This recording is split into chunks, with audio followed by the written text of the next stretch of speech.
I always try to praise Big Finish because of the incredible stories and characters they've created over the years. But every now and then they release something that just doesn't work. For me, the first Master is one of those ideas. I remember when James Dreyfus was announced as the first incarnation of the Master. It was so long ago that I honestly can't remember whether I was excited or not. I probably was because I love stories featuring the Master. Out of all the Doctor Who villains, I've always felt he's one of the most versatile. You can place the Master in almost any setting or genre, and he can still make for a compelling antagonist.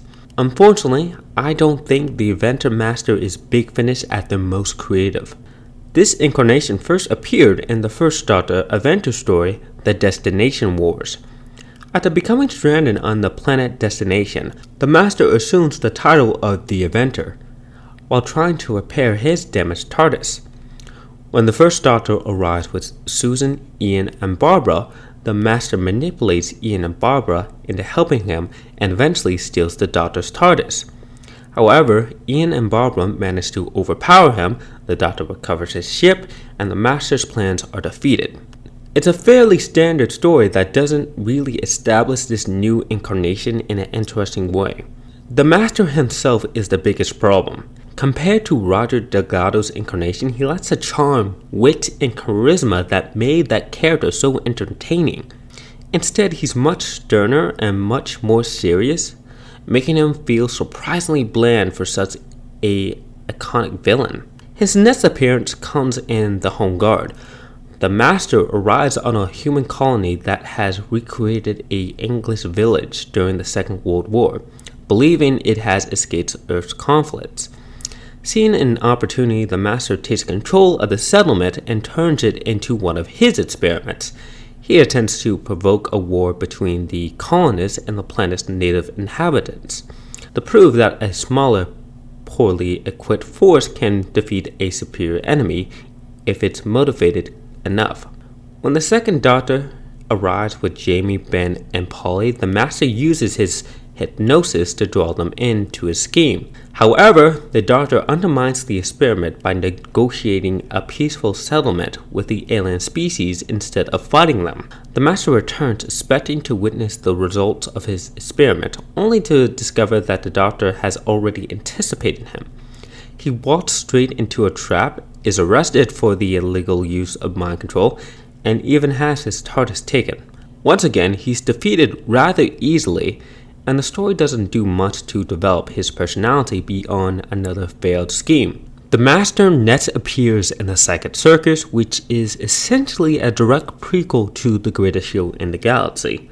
Following another failed plan, the Master strikes a bargain with the gods of Ragnarok. He creates the Psychic Circus to provide them with the psychic energy they crave, hoping to benefit from the arrangement himself. Naturally, the Seventh Doctor intervenes, foils the Master's plan, and leaves him at the mercy of the gods of Ragnarok. His final appearance is in Blood of the Time Lords, which serves as a sequel to The Deadly Assassin. The Doctor is summoned back to Gallifrey and becomes caught up in yet another of the Master's scheme. This time, the Master frames the Doctor for murder while working on the parenthesis clock, a device capable of altering history without exposing him to the normal consequences of changing the timeline. The Master actually succeeds in activating the clock, but his calculations are flawed. The device spirals out of control, forcing the Doctor to shut it down before reality is changed. This marks the character's final appearance, as James Dreyfus later became embroiled in controversy and was never invited back to reprise the role.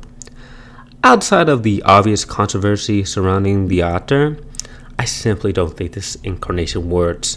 He never develops memorable chemistry with any of the Doctors he faces, and he lacks the quirks and personality traits that make the Master's other incarnations so enjoyable to watch and listen to.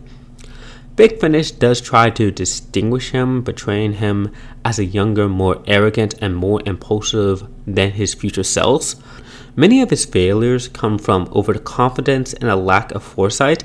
The problem is James Dreyfus isn't that good of a voice actor, which means that most of his lines sound very bland and not good. For me, the Inventor Master is one of the weakest incarnations of the Master. Despite appearing in 4 stories across multiple doctors, he never feels like he developed his own identity. Instead, he comes across as a less charismatic version of Roger Delgado's Master. And that makes him one of the few Big Finish creations that I think simply doesn't justify its own existence.